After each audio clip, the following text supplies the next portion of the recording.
আজকে যারা এখানে উপস্থিত হয়েছেন সমস্ত মিডিয়া এবং বিশিষ্ট ব্যক্তিবর্গ এবং যারা আমাদের এই সমর্থনে যারা এগিয়ে এসছেন প্রত্যেককে ধন্যবাদ জানিয়ে আজকে আমরা আমাদের যে পূর্ব ঘোষিত কর্মসূচি আমরা প্রেস মিট করে আমাদের যে আগামী যে অবস্থান আমরা যে আমাদের প্রতিনিধি দল মাননীয় মুখ্যমন্ত্রী আমাদের গতকালকে এসেছিলেন, কালকে এসে উনি ওনার বক্তব্য রেখেছেন এবং আমাদের 5 সদস্যের প্রতিনিধি উনি বলে গেছেন যে 5 সদস্যের প্রতিনিধি এবং বিকাশ ভবনের 5 সদস্যের প্রতিনিধির সঙ্গে দফায় দফায় আলোচনা হবে, আলোচনার মাধ্যমে সেটা সমাধানের পথে নিয়ে যাওয়া যাবে। আজকে আমাদের প্রতিনিধি দল 5 সদস্যের প্রতিনিধি দল গেছিলেন, তাদের সঙ্গে আলোচনা হয়েছে, সেই আলোচনার পরিপ্রেক্ষিতে কি বক্তব্য উঠে এসছে সেইটা আমরা শুনব আমাদের এসএসসি যুব ছাত্র অধিকার মঞ্চের সভাপতি ইনসান আলীর কাছ থেকে। যেহেতু গতকালও আমরা গিয়েছিলাম, গতকাল আমরা যখন গিয়েছিলাম তখনই আমাদের সুপ্রিমো মাননীয় মুখ্যমন্ত্রী আমাদের এই মঞ্চে এসে গেছিলেন।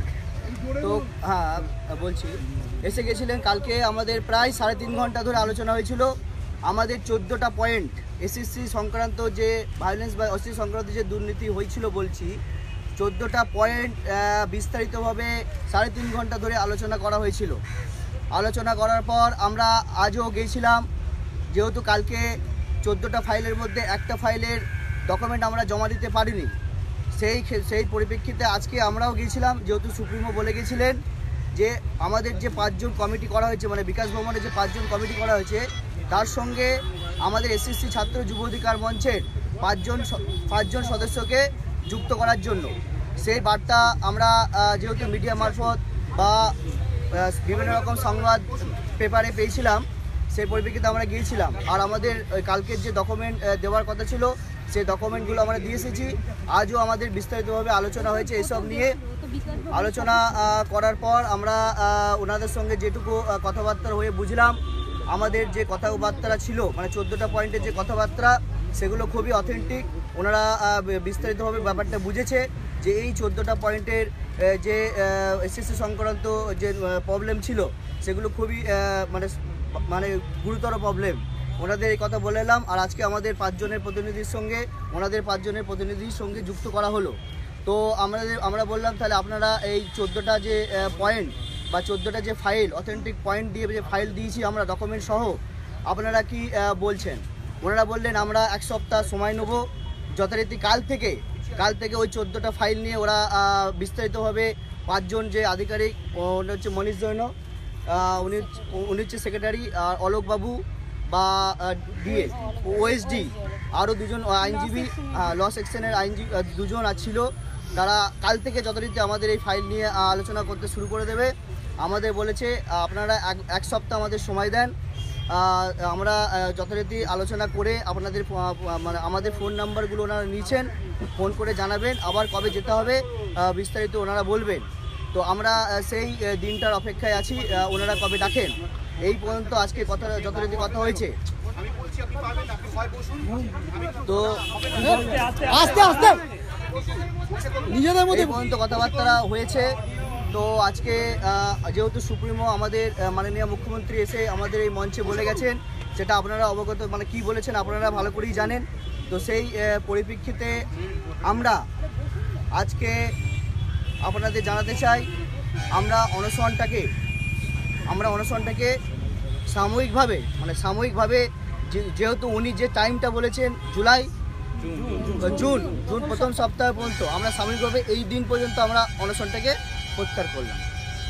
তো আমরা যদি কোনো ফিডব্যাক না পাই, আমাদের এই এসএসসি ছাত্র যুব অধিকার মঞ্চ থেকে লড়াই জারি থাকলো। যদি সাকসেস হয় তো ভালো, আর যদি বিবেচনা না করে আমরা আবার অমরণ অনশনের রাস্তায় এখানেই বেছে নেব।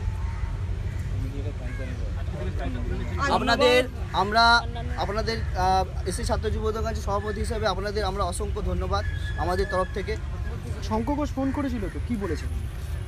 শঙ্কর ঘোষ তাকে ফোন করেছিল, বলছি আমি জোরে বলি, লিখিত আশ্বাস পেয়েছেন? লিখিত আশ্বাস না আমি একটু লিখিত আশ্বাস পেয়েছেন? না লিখিত আশ্বাস আমরা পাইনি, নিদান না এখানটা যেহেতু উনি আমাদের পশ্চিমবঙ্গের একটু সুপ্রিমো। আপনাদের সকলের অনুমতিক্রমেই আমি একটু দূর থেকে বলবো, জোরে কারণ ক্যামেরার দিকে তাকিয়ে বিগত 28 তারিখ থেকে আজকে পর্যন্ত আমরা প্রায় 1 মাস কাটিয়ে ফেলেছি। রাত গড়িয়ে সকাল হয়, কিন্তু আমাদের চোখে কোনো ফুলের সন্ধান আমরা দেখতে পাইনি। তো সেই জায়গায় দাঁড়িয়ে অনেক রোদ বৃষ্টি ঝড় এসব কিছুর মধ্যে দিয়ে আমরা অনেক সংকটময় পরিস্থিতির মোকাবিলা করেছি। আমরা দেখতাম আমাদের মাথায় ছাউনি থাকতো না, আর মেয়েগুলোকে বিশেষ করে দেখতাম যে তারা ওই ভিতরে সংঘর্ষ করছে এই ছোট্ট একটা ত্রিপলের মধ্যে কি করে নিজেদের শরীরটাকে আর মাথাটাকে শুধু বৃষ্টির হাত থেকে বাঁচানো যায়। আমি বাইরে কখনো কখনো দাঁড়িয়ে জোর করে টেনে ধরেছি, নিজেরাই ভিজছে, তারপরেও আবার তারা আমাকে বলছে দাদা তুমি ভিজে আছো। অনেক কষ্টের জায়গা ছিল সেগুলো, সেই দিনগুলোকে ভুলতে পারি না। আবার যখন মাঝরাত্রে বৃষ্টি থেমে যেত, আর বৃষ্টি থেমে যাওয়ার পরে যখন ওই মেঘ ভাঙা আকাশ থেকে চাঁদটা বেরিয়ে আসতো, চাঁদের ম্লান আলোয় তারা ভিজে শরীরটাকে আবার নতুন করে যেন শুকানোর চেষ্টা করত। একটা প্রশ্ন আছে, অনশন কি এখন প্রত্যাহার করা হচ্ছে? সেই জায়গায় বলছি যে আমরা অনশনটাকে প্রত্যাহার করছি। কেন না আপনারা জানেন, সন্ধ্যায় কালকে সন্ধ্যায় আমাদের রাজ্যের মাননীয় মুখ্যমন্ত্রী তিনি আমাদের কাছে এসেছিলেন এবং আসার পর বেশ কিছু প্রতিশ্রুতি আমাদেরকে দিয়েছেন। সেখানে তিনি বলেছেন, খুব সহমর্মিতার সঙ্গে আমি এই বিষয়টাকে দেখছি, তিনি বলেছেন যে একদম আপ্রাণ চেষ্টা করে, সর্বশেষতম চেষ্টা করেও চূড়ান্ত পর্যায়ে গিয়েও যাতে এই পরিস্থিতি এই সমস্যার সমাধান করা যায় তিনি তা করবেন। তিনি আমাদের প্রতি মানবিক এবং তিনি বলেছেন যে আমি আমার শেষতম চেষ্টা পর্যন্ত আমি করব, তাই তোমরা এটা তুলে নাও। আমি আমার তরফ থেকে কোনো রকমভাবে এই বিষয়ে ত্রুটি হবে না। তিনি আমাদের কাছে সময় চেয়েছেন, তাই সেই সময়ের ভিত্তিতে এবং তেনার তিনি যেহেতু একটি সুপ্রিম পাওয়ার আমাদের রাজ্যের, সেই পদটার উপর আমরা তুলনামূলকভাবে তার ওই বক্তব্যকে আমরা সম্মান জানাচ্ছি এবং তার কথাটাকে রাখছি আপাতত।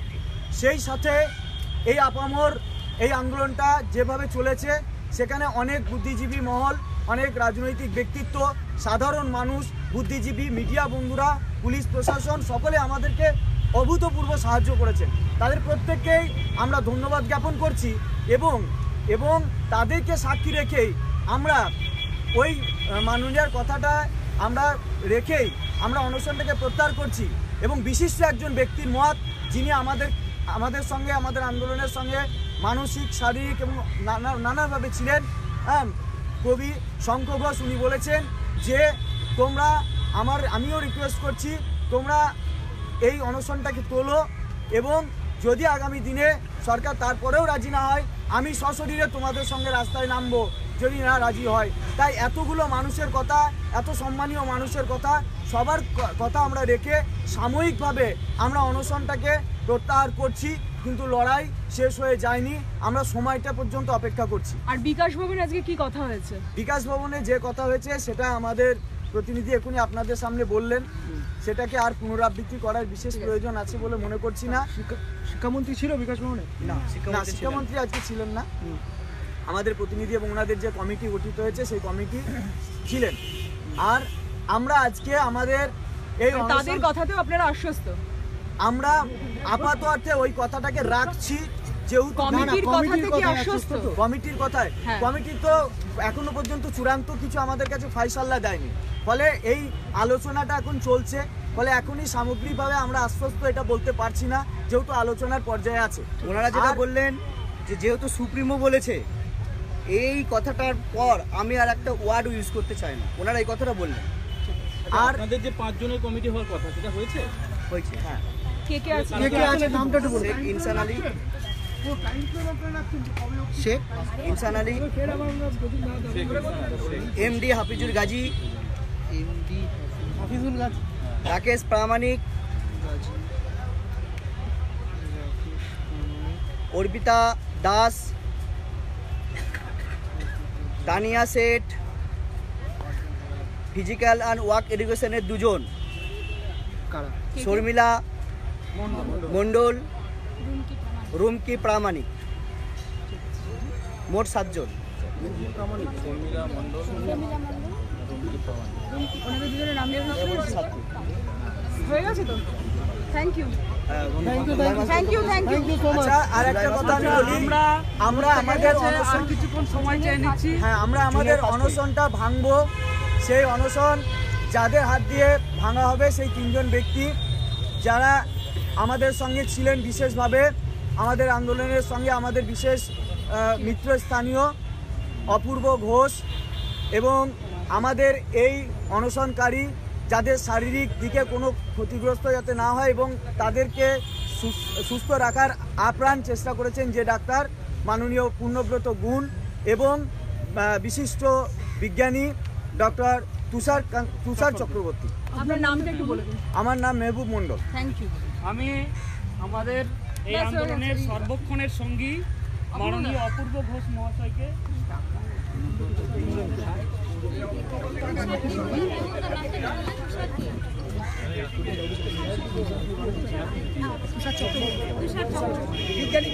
বিজ্ঞানী তুষার চক্রবর্তী।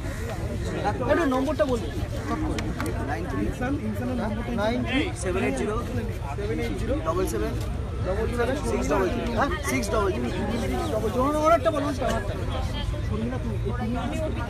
শেখ ইনসান আলী গাজী নম্বর পরে বলে দিচ্ছি আমরা। নম্বরটা ভাই ইনসান কি বললো যে 9379600 এই 93780777600 এই শেখ ইনসান আলী। এই বোমগুলো আর এই পরিপ্রেক্ষিতে আমাদের কালকে একটা গণকনভেনশনের আয়োজন ছিল, সেটাকেও আমরা প্রত্যাহার করছি, যেহেতু আজকে আমরা এখান থেকে উঠছি, এই সিদ্ধান্ত নিয়েছি। এবং আরও একবার সকলকে আমরা ধন্যবাদ জ্ঞাপন করি, বিশিষ্টজন, বুদ্ধিজীবী মহল, সাধারণ মানুষ, আপামর ভারতবর্ষের পশ্চিমবাংলার মানুষ যারা নৈতিক মানসিক ভাবে আমাদের ছিলেন, যারা ফেসবুকে হোয়াটসঅ্যাপে আমাদের সঙ্গে ছিলেন, সাংবাদিক বন্ধুরা অশেষভাবে আমাদের সাহায্য করেছেন এবং পুলিশ প্রশাসনও আমাদের সঙ্গে বিশেষ সহযোগিতা করেছেন এবং সমাজের একেবারে প্রান্তিক স্তরের মানুষেরও এই বিষয়টা নিয়ে তাদের কমেন্ট আমরা শুনতে পেয়েছি।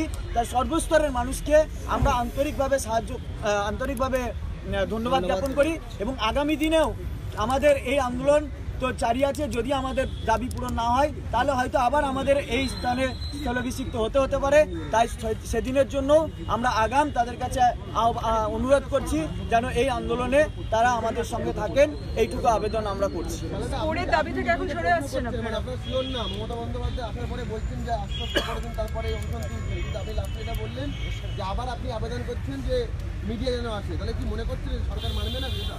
না, আমি কিন্তু বলতে চাইছি, যদি আমাদের দাবি পরিপূর্ণভাবে সম্পন্ন না হয় আর কি, তাহলে পরে আমাদেরকে আবার সেই পথ অবলম্বন করতে হতে পারে।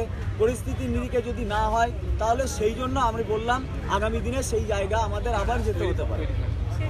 সাময়িকভাবে আমরা অবশ্যই আশ্বস্ত, যেহেতু সুপ্রিম আমাদেরকে দিয়েছেন, আমরা সেই নিরিখেই আমরা তার কথাকে সম্মান জানাচ্ছি এবং আমরা আপাতত সেই জন্যই তো প্রত্যাহার করছি, না তো প্রত্যাহার করতাম না। ঠিক আছে, থ্যাংক ইউ। আচ্ছা ছবিটা হবে, সামনে কেউ ভিড় করবেন এখানে।